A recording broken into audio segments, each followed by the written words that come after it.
Welcome to Why I'm Voting. Today, I have the honor, privilege, and delight of being joined by comedian, writer, director, and producer. It's a long list of jobs, and she does it with ease. Ilana Glazer, who gained mainstream recognition with the show, of course, Broad City, which is how she became very regular visitor in my house, which she also co-created. And now she has turned her talents and her intellect to a new web series called Cheat Sheet for the Voting Booth, which you can find, along with resources to get registered to vote and to make a plan to vote, at the website cheatsheetforthevotingbooth.com.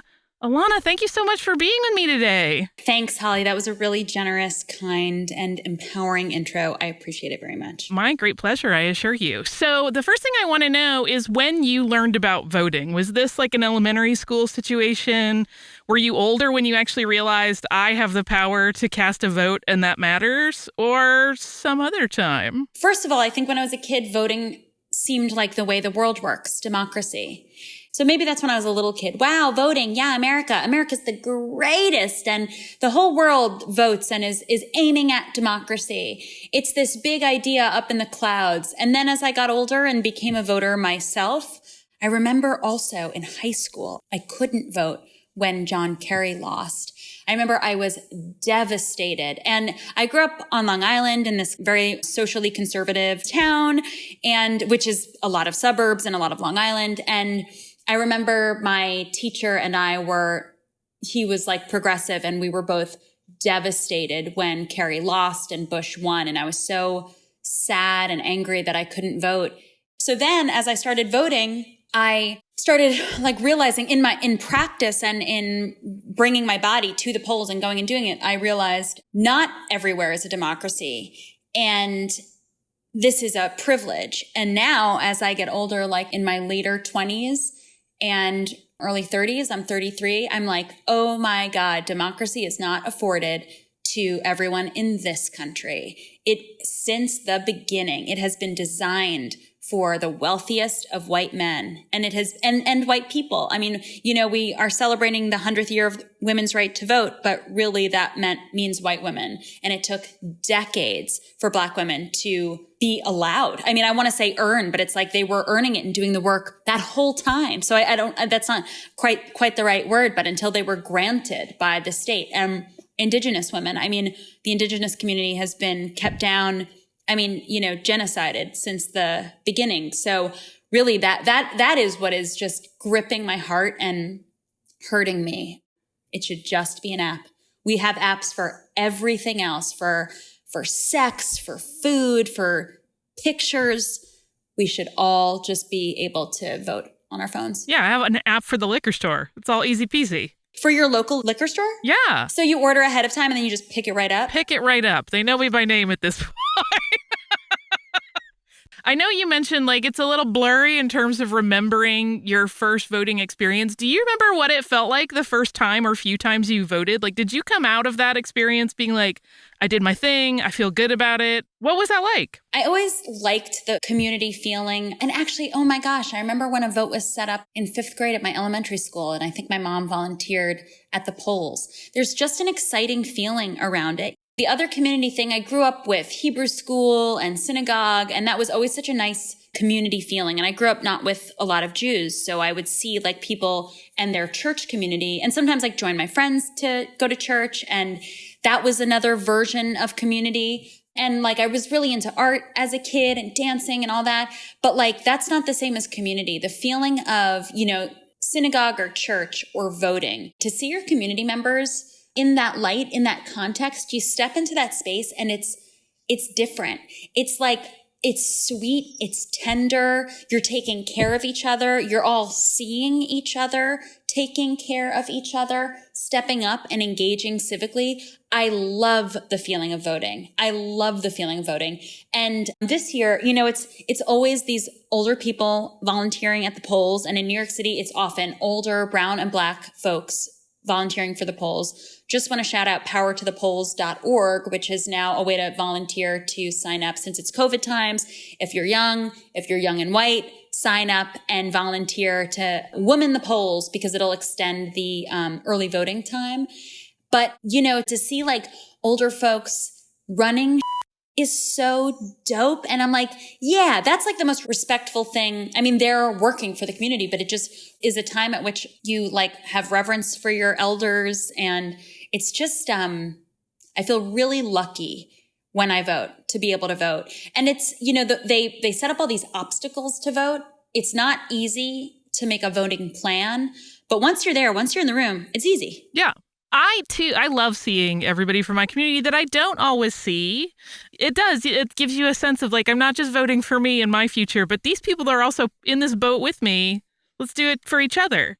I know you are very active and because you have this new project in the works that helps people get information about voting, I am presuming you're very active in your local elections as well as the big every 4-year events. What is your research process like for that? How do you make sure that you're getting aligned with the candidates that you feel like best represent you and best help all those people in the community that you see and you want to make sure are taken care of? Holly, it ain't easy. No. It's never easy, dude. That's like why I started Generator, because I'm like, this is hard. Generator is my nonprofit one of my co-founders is Glennis Mahar, and we founded it in 2016 to gather and talk about politics without feeling stupid. That's it. There's different iterations of it. These Jenny socials, voter empowerment dance parties, Generator lives, an interview series, this online movement to lower the to make it easier just to use your Instagram to talk about politics and government without getting too partisan or whatever. It's hard. So what I do is, Generator is kind of my platform now to gather the best tools that I've found. We're not experts. We aggregate the experts. And I don't know. Every single election, I'm looking up what's my district, congressional what, Senate what, and I always forget from the last time. Every time. I find out from like real full-time activists. I want to shout out Indivisible, one of my favorite organizations, which is a network of grassroots organizers, like at least 3 million members across the nation in like every reps in every district. I make friends with Indivisibles and DM them. So just Indivisible, go to indivisible.org, type in your zip code, just find the Instagram group of your local Indivisible chapter and just DM them. Be like, I'm interested. Do you have a protest coming up? Or I don't want to do full time, but who would you say I vote for? And I ask them for cheat sheets, which is why my web series Cheat Sheet for the Voting Booth came up, because at these Jenny socials, these voter empowerment dance parties that we throw, we create cheat sheets because it is hard. It's like, cheat off the smartest, kind kid in your class. And we all win. There was a great example of it, of something in New York. Jamal Bowman was the winner of this primary in in Queens in New York. And I think like an idiot, Democrats, just Democrat down the ballot. But no, that he beat this incumbent who was just entrenched in the establishment, not making change. Indivisible fought really hard behind this guy, Jamal Bowman, and other organizations, but they're the ones I know. And that's how I do it. I DM or text Liat Oleinik, one of the co-presidents of my local Indivisible chapter. That's how I do it. And what I try to do with Generator is like to release the shame of it. And it's like, it's better that you vote correctly and well than become this full-time, amazing, perfect, flawless activist or not do it at all. I think that's the key, right? People are so worried about looking stupid that they're afraid to ask questions. None of us roll out of the womb with all the information. We absolutely all need assistance. So this year is strange, because we're going to have to do a lot more mail-in voting, and there's a lot of fear around that. But normally, if this were a regular election year, and I think I might know because you talked about your love of elections specifically on the day, would you normally go day of, or do you go early these days, or do you mail in? Being an entertainer, I know, shifts this all around. Right. So I've done mail-in because I'm somewhere else, not at home. Absentee and mail-in are the same thing. Don't get it twisted. But what I love to do is go in early in person. That's what I did in the June primary during COVID, did it carefully. In New York, there was no lines. So I just did one of the cheat sheet webisodes is with a friend of Generator, Ari Berman, a voter suppression expert. So here's the tea that I got from him. If you want to mail in your ballot, just do it early, do it correctly, don't have a meltdown. This is also what Ari Berman said. At Ari Berman, LOL. If you can, go in person and go early. The point is not to overwhelm the election board. That is what I'm going to do. That is what my close friends are going to do. My partner, we're going to go in early, in person. And that's it. Fabulous. So on the day of, what does that day look like for you? Do you stay glued to the news all day, or do you try to get some headspace away from it, or some mix of the two?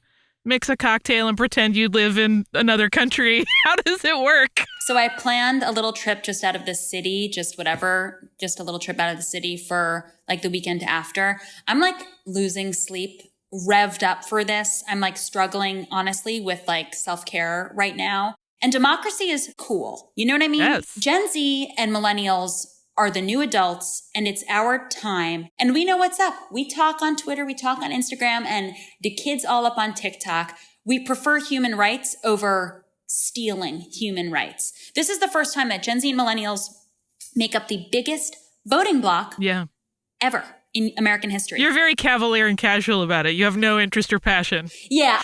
My heart is so full. Last night I couldn't sleep. My heart was racing. So what I'm going to try to do is on election day, be talking to friends, but not watching the news. The news is just like a type of crack that we don't need. And I'll check in and I will be so nervous, but I need to focus on self-care that day. I'm already waning in the self-care mode. And also November 3rd is not going to be how we get our answers. As you said, like, we're going to need a lot of people to turn out. Everyone should be out there doing their part to add to this and vote. If there's somebody that you encounter in your day-to-day life who's like, I don't know. I mean, I'm registered, but I don't know that I'm going to go. What do you tell them to try to make sure that they understand the gravity of being part of a democratic process and that it's on them to participate? I would say this. You know, in the past, so much of democracy in America so far has been about maintaining white supremacy. I agree. But it's also about breaking down white supremacy. While elections in the past have been less important, I think they're all important, but this is about life or death, truly life or death. Our country has lost 170,000 people unnecessarily, disproportionately killed Black and brown people. This is an election about the life or death of Americans, the life or death of the planet. We are running out of time to heal the wounds we've caused on this planet. This is not an optional election. It is the coolest thing that my vote counts as much as Donald Trump's vote. Your vote, Holly, counts as much as Jeff Bezos's vote. I laugh at that. That makes me laugh. That delights me. Go and enjoy that.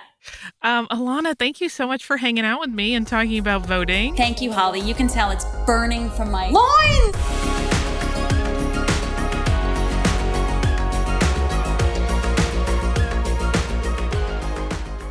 Hey guys, thanks so much for watching. Did you like that video? You can check out more over here. And don't forget to subscribe to iHeart right here. And if you're already a longtime fan, make sure you ring the bell down below so you don't miss a single video. Bye guys.